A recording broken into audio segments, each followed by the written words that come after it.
శ్రీ దుర్గాదేవి జ్యోతిష్యాలయం ఎక్కడి వారికైనా ఒక్క ఫోన్ ద్వారానే వెంటనే పరిష్కారం చూపబడును. ప్రేమ, పెళ్లి, సంతానం, చదువు, ఉద్యోగం, ధనం, వ్యాపారం, కుటుంబ సమస్యలు, భార్యాభర్తల గొడవలు, ధనం నిలకడలేకపోవడం, ఆస్తి తగాదాలు, అప్పుల బాధలు, స్త్రీ పురుష వశీకరణ చేయబడును. గృహం, స్థలం, వాస్తు చెప్పబడును. ఎటువంటి సమస్యకైనా 100% పరిష్కారం చూపబడును.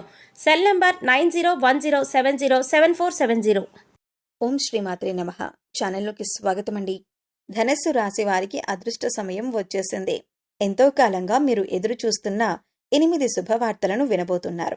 ఏప్రిల్ 27వ తేదీ అమావాస్య తరువాత ఈ శుభవార్తలు మీ జీవితంలో ఆనందాన్ని తీసుకువస్తాయి. మరి ఏప్రిల్ 27వ తేదీ తర్వాత ఈ రాశివారు వినబోతున్న శుభవార్త ఏంటి? ఈ శుభవార్తలు వినటానికి ముందు మీరు ఎటువంటి ప్రవర్తన కలిగి ఉండాలి, ఎవరితో మీరు జాగ్రత్తగా ఉండాలి, అలాగే ఏ దేవతారాధన చేయాలి అనే అంశాలతో పాటుగా ఈ రాశి వారి గురించి కొన్ని ఆసక్తికరమైన విషయాలను ఈ వీడియోలో మనం వివరంగా తెలుసుకుందాం. కానీ అంతకంటే ముందుగా మీరు కనుక మన ఛానల్ని ఇప్పటి వరకు సబ్స్క్రైబ్ చేసుకోకపోతే సబ్స్క్రైబ్ చేసుకొని పక్కనే ఉన్న బెల్ ఐకాన్ నొక్కి ఆల్ సెలెక్ట్ చేసుకుంటే మేము ఇలాంటి వీడియోస్ అప్లోడ్ చేయగానే ముందుగా మీకు నోటిఫికేషన్ వస్తుంది. అలాగే వీడియో ఎక్కడ కూడా స్కిప్ చేయకుండా చివరి వరకు చూస్తేనే మేమేం చెబుతున్నామో మీకు పూర్తిగా అర్థమవుతుంది. ఇక వివరాల్లోకి వెళ్ళిపోతే మిగిలిన రాశులన్నింటికంటే కూడా ఈ రాశి వారిని చాలా ప్రత్యేకమైన వారుగా జ్యోతిష్య శాస్త్రంలో చెప్పబడి ఉంది. మరి రాశివారు ఎందుకంత ప్రత్యేకమంటే వీరికున్నటువంటి సహాయం చేసే గుణం, కార్యదీక్షత, కార్యదక్షత, సమయపాలన వంటి అనేక అంశాలను కలిగి ఉండటం వల్ల ఈ రాశివారు అందరికంటే ప్రత్యేకమైన వారుగా చెప్పొచ్చు. అయితే ఈ రాశివారు ఈ సమయంలో జాగ్రత్తగా ఉండాలి. ఈ సమయంలో మీరు చేయవలసిన పని ఏంటంటే ముఖ్యంగా మీరు ఎటువంటి పరిస్థితుల్లోనైనా మౌనంగా ఉండటానికి ప్రయత్నించండి. ఇలా కనుక మీరు కొద్దిగా ఓర్పు పట్టి మౌనంగా ఉన్నట్లయితే ఇప్పటిదాకా మీరెవ్వరూ వినని 10 శుభవార్తలు మీరు వింటారని చెప్పటంలో ఎటువంటి సందేహం లేదు.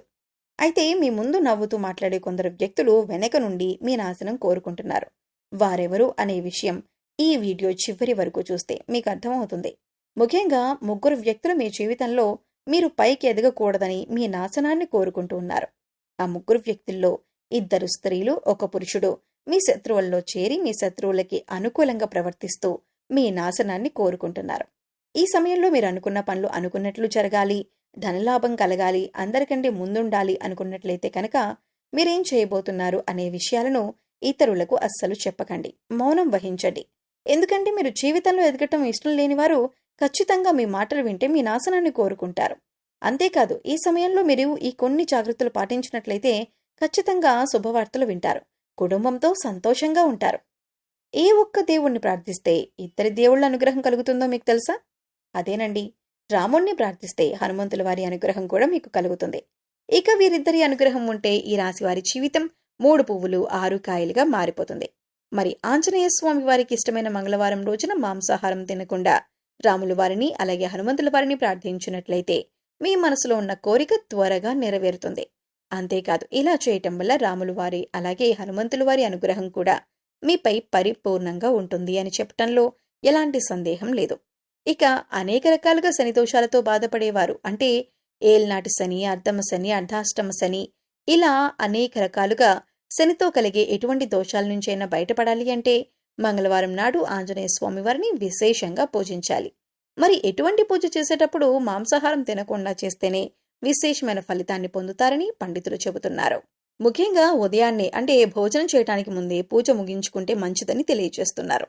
అయితే ఈ వీడియోను మీరు చివరి వరకు చూస్తేనే మీరు చేయకూడని తప్పులతో పాటుగా ఏ వ్యక్తులతో మీరు దూరంగా ఉండాలి అనే అంశాలైతే మీకు వివరంగా తెలుస్తాయి. అలాగే వీడియో నచ్చితే లైక్ చేసి మన ఛానల్ని సబ్స్క్రైబ్ చేసుకోవడం మర్చిపోకండి. అయితే ఇప్పుడు మీరు ఈ రాశివారు 2వ తప్పు చేయకూడనిది ఏంటి అంటే మీరు కోపాన్ని అదుపులో ఉంచుకోవాలి. అలాగే కోపంలో ఉన్నప్పుడు ఎదుటివారిని ఎంత మాట పడితే అంత మాట అనకూడదు. అలాగే ఎదుటివారిని దూషించకూడదు. ముఖ్యంగా మీ దగ్గర లేని వ్యక్తి గురించి ఎదుటివారితో నెగిటివ్గా చెప్పకూడదు. అలాగే వాడకూడని పదాలు వాడుతూ ఎదుటివారిని దూషించడం కూడా మానుకోవాలి. ఎప్పుడైతే మీరు వాడకూడని పదాలు వాడతారో అది ఇంట్లో కానీ, మీరు చేసే సంస్థల్లో కానీ, ఇరుగు పొరుగు వారితో కానీ ఎక్కడైనా సరే ఇటువంటి పదాలు వాడినప్పుడు లక్ష్మీదేవికి ఆగ్రహం కలుగుతుంది. మిమ్మల్ని వదిలి వెళ్లిపోతుంది. అప్పుడు మీరు పేదరికం అనుభవించవలసి వస్తుంది. ప్రత్యేకించి ఈ సమయంలో మౌనంగా ఉండాలి. ఈ జాగ్రత్తలు తీసుకుంటే కనుక ఈ రాశివారు ఈ సమయంలో శుభవార్తలను ఖచ్చితంగా వింటారు. మీరు అనుకున్న పనుల్లో విజయాన్ని కూడా సాధిస్తారు. మిమ్మల్ని ఎవరైనా రెచ్చగొట్టినా సరే, అనకూడని మాటలని మిమ్మల్ని ఆవేశపరిచినా కూడా మీరు ఈ సమయంలో మౌనంగా ఉండటం వల్ల అనేక ప్రయోజనాలను పొందుతారు అనటంలో ఎలాంటి సందేహం లేదు. కొద్దిగా ఓర్పు వహించినట్లయితే కనుక జీవితంలో మీరు శుభవార్తలను వింటారు. అంతేకాదు, మీరు జాగ్రత్తగా ఉండవలసిన ఇంకొక అంశం ఏమిటంటే, అందరినీ నమ్మి మీరు డబ్బుగా అప్పిచ్చినట్లయితే కనుక మీకు డబ్బు తిరిగొచ్చే అవకాశాలు చాలా తక్కువగా ఉంటాయి. ఈ విషయాన్ని మీరు గమనించాలి. ఎందుకంటే ఎవరిని పడితే వారిని నమ్మి డబ్బిచ్చినట్లయితే మీ అవసరాలకు డబ్బు లేక మీరు చివరికి ఇబ్బంది పడవలసి వస్తుంది. ఇక ఉన్నంతలో దానం చేయటం, హెల్ప్ చేయటం తప్పు కాదు. కాకపోతే మనం చేయలేని సహాయాన్ని కూడా మీ భుజాల మీద వేసుకుని చేయటం వల్ల మీరు చిక్కుల్లో పడే అవకాశం ఉంటుంది. ఈ విషయాన్ని మీరు గమనించాలి. ఇక ఆరని అక్షరంతో పేరు మొదలయ్యేవారు ఎవరైనా ఉంటే అటువంటి వ్యక్తుల వల్ల మీ జీవితంలో కష్టాలు అధికంగా వస్తాయి. కాబట్టి అటువంటి వ్యక్తులెవరో మీరు పరిశీలించి వారికి దూరంగా ఉండటం మంచిది. అలాగే కష్టాల్లో ఉన్నవారికి మీకు వీలైనంతగా సహాయం చేయటం వల్ల మీరు అదృష్టాన్ని పొందొచ్చు. అంతేకాదు, ఇంకా ఈ రాశివారు ఎవరైనా మంచి పొజిషన్కి తీసుకువెళ్లాలి అనుకుంటే అలా చేసే శక్తి ఈ రాశివారికి ఉంటుంది. వీరికున్న పలుకుబడిని ఉపయోగించి వీరికి కావాల్సిన వాళ్ళని అందలమెక్కించగలుగుతారు. వీరెవరిని కూడా గుడ్డిగా నమ్మకూడదు. మీకు ఏదైనా కష్టం వచ్చినా ఎదుటివారితో చెప్పటం కంటే కూడా ఆ దేవుడి వద్ద చెప్పుకోవటం అనేది చాలా మంచిదే. అంతేకాదు, ఒక రకంగా దేవుడి దగ్గర చెప్పుకోవటం వల్ల మీ కష్టాలను దేవుడు విని వెంటనే తీరుస్తాడు. ఎందుకంటే ఈ సమయంలో మీకు దైవ బలం కూడా అండగా ఉంది. ఇక మీలో ఉండే నెగిటివ్ ఆలోచన కారణంగా, అంటే నేను చేసే పనిలో విజయం సాధిస్తానా లేదా, నేను పనిని కరెక్ట్గా చేస్తున్నానా లేదా అని ఆలోచనతో ఉండటం వల్ల మీరు చేసే పనిలో పొరపాటు జరిగే అవకాశం ఉంటుంది. అందువల్ల ఎటువంటి నెగిటివ్ ఆలోచన లేకుండా దేవుణ్ణి నమ్మి దైవం మీద భారం వేసి మీరు పని చేసినట్లయితే ఖచ్చితంగా మీరు విజయం సాధిస్తారు. అలాగే పని ప్రారంభించే ముందు దేవుణ్ణి తలుచుకోవటం మాత్రం మర్చిపోకండి. పి ఇంకా ఎస్ అనే అక్షరాలతో పేర్లు మొదలయ్యే స్త్రీలతో మీరు చాలా జాగ్రత్తగా ఉండాలి. వారిని నమ్మి అన్ని విషయాలను వారితో చర్చించకూడదు. అంతేకాదు, వారికి ఎంత దూరంగా ఉంటారో మీకు అంత మేలు జరుగుతుంది. అలాగే ఆరని అక్షరంతో పేరు మొదలయ్యే మగవారితో కూడా ఈ రాశివారు దూరంగా ఉండాలి. ఎందుకంటే ఈ ఇద్దరు స్త్రీలు ఇంకా పురుషుడు మీ నాశనాన్ని కోరుకునే వారిలో ఉండే అవకాశం ఉంది.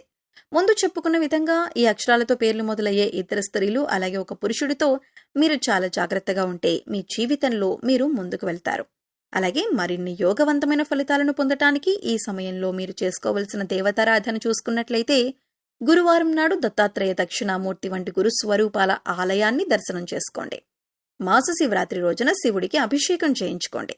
అలాగే సోమవారం నాడు శివుడికి విశేషంగా పూజ చేసుకున్నట్లయితే జీవితంలో ఉన్నతిని పొందుతారు.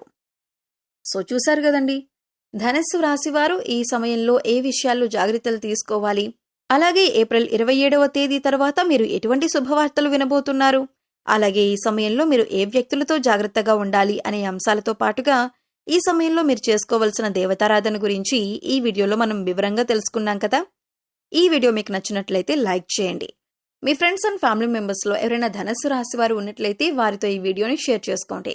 అలాగే ఇప్పటి వరకు మన ఛానల్ని కనుక సబ్స్క్రైబ్ చేసుకోకపోతే సబ్స్క్రైబ్ చేసుకొని పక్కనే ఉన్న బెల్ ఐకాన్ నొక్కి ఆల్ సెలెక్ట్ చేసుకుంటే మేము ఇలాంటి వీడియోస్ అప్లోడ్ చేయగానే ముందుగా మీకు నోటిఫికేషన్ వస్తుంది. మరో చక్కటి వీడియోతో మళ్ళీ కలుద్దామండి. ఓం శ్రీ మాత్రే నమః.